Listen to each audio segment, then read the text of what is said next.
Market లో invest చేసి మీ డబ్బులు డబుల్ చేసుకోవాలనుకుంటున్నారా? విజయవాడలో జరిగే సుందరరామిరెడ్డి గారి లైవ్ సెమినార్ కి అటెండ్ అవ్వండి. నమస్తే, welcome back to Suman TV. నేను మీ సంజయ్. ఈరోజు మనతో పాటు ఉన్నారు హైకోర్టు అడ్వకేట్ కేవీ రామారావు గారు. సార్తో మాట్లాడి కోల్కతా కేసు అప్డేట్ గురించి కొన్ని విషయాలు తెలుసుకుందాం. నమస్తే సార్. నమస్తే సంజయ్. సార్, కోల్కతా కేసు అప్పుడే ఈ ప్రస్తావన జరిగినప్పుడు 5 నెలలు పూర్తిగా వస్తుంది. అసలు ఈ కేసు అప్డేట్ ఏంటంటారు? కలకత్తాలోని ఒక పెద్ద ఫేమస్ ప్రైవేట్ హాస్పిటల్ అది ఆర్జీకర్. ఆ హాస్పిటల్లో గత సంవత్సరం ఆగస్టు 9న ఒక ట్రైనీ డాక్టరు చంపబడ్డది. అది కూడా వాళ్ళకి రెండో రోజు ఆ శవాల మధ్యలో వాళ్ళ ఫ్రెండ్స్ చూడడం వల్ల దొరికింది. అప్పుడు ఆ ఫ్రెండ్స్ అంతా గొడవ చేయటం, ఆందోళన చేయటం స్టార్ట్ చేశారు.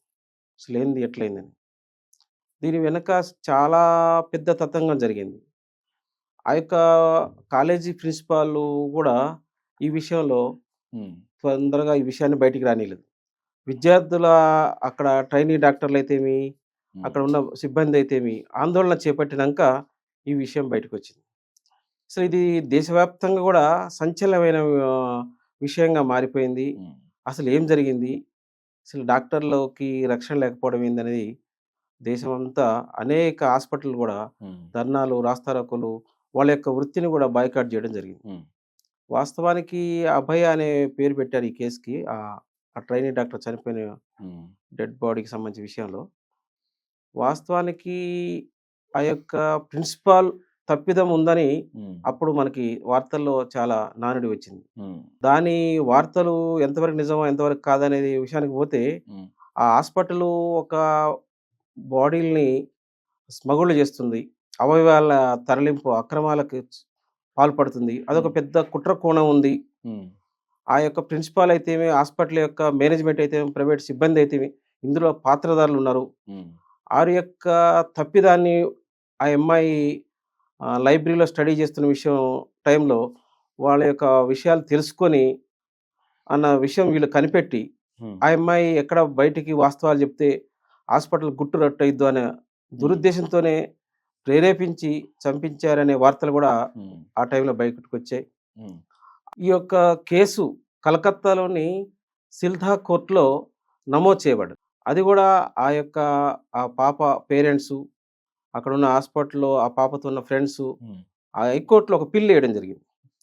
సిల్ధా కోర్టులో ఈ కేసుపై విచారణ జరుగుతున్న సమయంలో అక్కడ ఉన్న మెడికల్ స్టూడెంట్స్, ఈ యొక్క ట్రైనీ డాక్టర్లంతా కూడా మాకు ఈ పోలీసులమైన నమ్మకం లేదు అని ఆందోళన ఉధృతం చేసి దేశవ్యాప్తంగా కూడా మెడికల్ కాలేజీలు అయితేమి, మెడికల్ ట్రైనీలు అయితేమో, హాస్పిటల్స్ అయితేమి వాళ్ళు బాయ్కాట్ చేసి ధర్నాలు చేసిన టైంలో ఆ యొక్క పాప యొక్క పేరెంట్స్ హైకోర్టు నుంచి సుప్రీంకోర్టుకి అప్రోచ్ అయ్యారు. సుప్రీంకోర్టు అప్రోచ్ అయినప్పుడు వెంటనే సుప్రీంకోర్టు ఒక ఆర్డర్ చేసింది, ఈ కేసుపై కూడా సిబిఐ విచారణ చేపట్టాలని.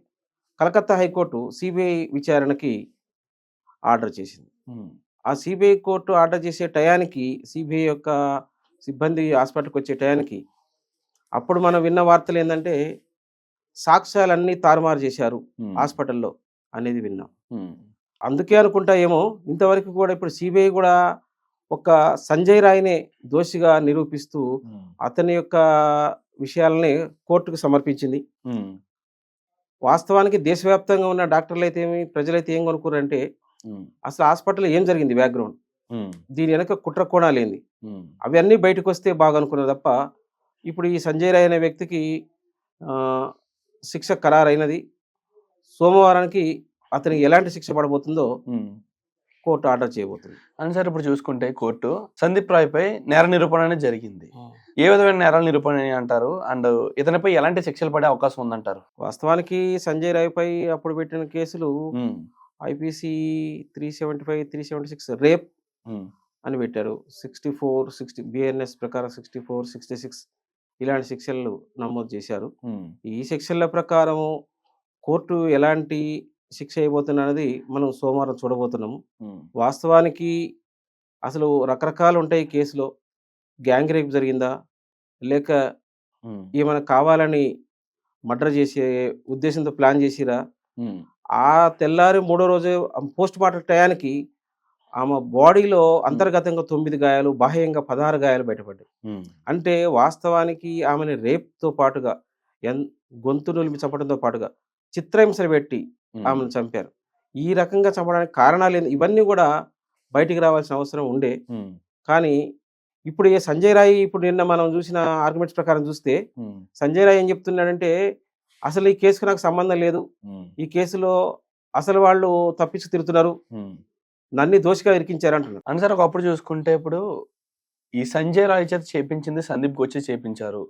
ఆయన అక్రమాలన్నీ బయటపడతాయి కాబట్టే ఈమెను చంపించడం జరిగిందని చెప్పేసి ప్రజలందరూ కూడా అనుకున్నారు. ఇప్పుడు కూడా అనుకుంటున్నారు. అసలు ఈ సంజయ్ రాయ్ పై నేర నిరూపణ అవడం పక్కన పెడితే అసలు సందీప్ ఘోష్ ప్రస్తావన ఏమైంది? అసలు ఏమయ్యాడు ఆయన? ఆయనకి ఎలాంటి శిక్షలు పడే అవకాశం ఉందంటారు?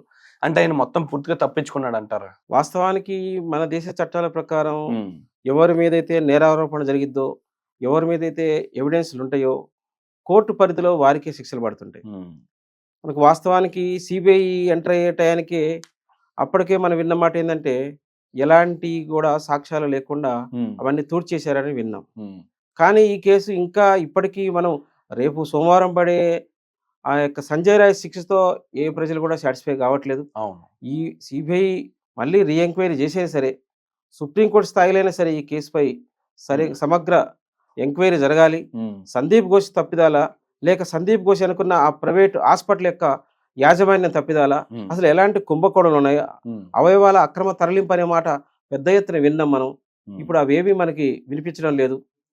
ఇంత పెద్ద సిబిఐ ఎంటర్ అయినాక కూడా ఈ కేసులో సాక్ష్యాలు దొరకకుండా చేశారంటే అక్కడున్న వ్యవస్థ, అక్కడున్న గవర్నమెంట్, అక్కడున్న సంస్థలు ఎంత తప్పిదాలు చేసాయో మనకు బహిర్గతం అవుతుంది. కానీ మనం మీడియా ముందు కానీ మనకు తెలియని విషయాలు చెప్పలేము. కానీ మనం వింటున్నాము. ఈ వింటున్న వార్తలు మనకు అప్పుడు ఎంత సంచలనమైంది దేశవ్యాప్తంగా. అయ్యో, ఒక ట్రైనీ ఆడకూతురు ఇంత అన్యాయంగా చంపబడ్డది, దీని వెనక ఏం శక్తులు ఉన్నాయి, అది బయటికి రావాల్సింది. అండ్ అంతేకాకుండా సార్ ఇప్పుడు సంజయ్ రాయ్కి శిక్ష పడుతుంది కరెక్టే, కానీ చేసిన ఈయనకి శిక్ష పడుతుంది, చేయించిన వెనకాల ఉన్న వ్యక్తులకు శిక్ష పడదంటారా?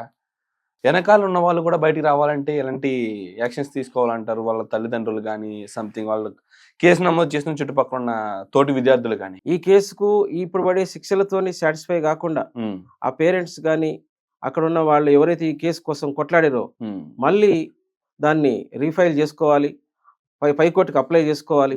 ఈ కేసుని ఇంకా లోతుగా సమగ్రంగా విచారణ జరగాలి. ఈ కేసులు ఎవరైతే నిక్కచ్చివైన, ఎవరైతే బ్యాక్గ్రౌండ్ దొంగచాటుగా ఈ పాప చావుకు కారణమయ్యారో, ఎలాంటి అక్రమాలు ఉన్నాయో అన్ని బయటికి రావాలంటే మళ్ళా హైకోర్టుకు వెళ్ళాల్సి. ఒకవేళ సంజయ్ రాయ్కి మరణ శిక్ష కానీ ఖరారు అయితే అతనితో పాటు ఉన్న సాక్ష్యాలన్నీ తుడిచిపెట్టుకుపోతాయంటారా? అలా ఏమి ఉండదు. కేసుని ఓన్లీ ఒకసారి శిక్ష పడ్డంత మందిన సాక్షులు ఎక్కడికి పోవు. సాక్ష్యాలన్నీ నిక్షిప్తంగానే ఉంటాయి. సాక్షులు ఎక్కడికి పోవు. కాకపోతే మనం కోరుకునేది ఏంటంటే, ఈ సంజయ్ ఘోష లేదా ప్రైవేట్ యాజమాన్యమా, అసలు ఈ పాప చావుకు కారణం ఎవరు, ఒక్క సంజయ్ రాయ్కి శిక్ష పడితే సరిపోదు. అంటే సార్ ఇప్పుడు చూసుకుంటే ఇక్కడ ఈ అభయ చావుకి ప్రధాన నిందితుడు సంజయ్ రాయ్, కానీ ఆమెను చంపడానికి గల కారణాలు వెనకాల శక్తులు వేరే ఉన్నాయి. అవును. కానీ ఒకవేళ ఉరిశిక్ష పడి ఈయన కానీ అంతమందికి ఇస్తే మరి వెనకాల సాక్ష్యాల పరిస్థితి ఏంటంటారు? ఈయన కూడా ఒక ప్రధాన సాక్షే కదా ఈ ఘటనలో. వాస్తవానికి మన దేశ చట్టాల ప్రకారం ఇప్పుడు ఆ సిల్ధా కోర్టులో ఉరిశిక్ష ఏగానే ఉరిశిక్ష ఏం పడదు. మనం చూస్తూనే ఉన్నాం ఎన్నో కేసులు. తర్వాత వాళ్ళు పైకోర్టుకి వెళ్తారు, తర్వాత బెయిల్కి ట్రై చేస్తుంటారు. శిక్ష ఖరారైనంత మాత్రాన పనిష్మెంట్ అప్పుడే ఉండకపోవచ్చు. అంటే సార్ ఇప్పుడు శిక్ష ఖరారైనా సరే ఈయన పైన మళ్ళీ ఎంక్వైరీ చేసే అవకాశం ఉందంటారా? శిక్ష ఖరారైనప్పటికీ ఈ కేసు కనుక అప్పీల్కి పోతే మరలా ఎంక్వైరీ ఉంటుంది, కంపల్సరీ అక్కడ కూడా కేసు నడుస్తుంది. And thank you sir, thank you very much sir. ఈ కేసులో ప్రధాన నిందితులు తప్పించుకుంటున్నారనే వాదనలు ఇంకా వినిపిస్తూ ఉన్నాయి. అండ్ సోషల్ మీడియాలో కూడా ఒక కామెంట్ల రూపంలో యుద్ధాలే చేస్తున్నారు. ప్రధాన నిందితులను వదిలేసి ఈయన అంతమొందించడం వల్ల వెనకాల ఉన్న ప్రధాన నిందితులు అనేది తప్పించుకోగలిగే అవకాశాలు చాలా ఉన్నాయని చెప్పేసి వాళ్ళు ఆందోళన చేస్తున్నారు. అండ్ ప్రధాన నిందితులు ఎవరో దొరకాలి, వాళ్ళు సాక్ష్యాలతో నిరూపణ వాళ్ళకు కూడా శిక్షలు పడాలని కోరుకుంటున్నాను. And thank you sir, thank you very much. Thank you Sanjay.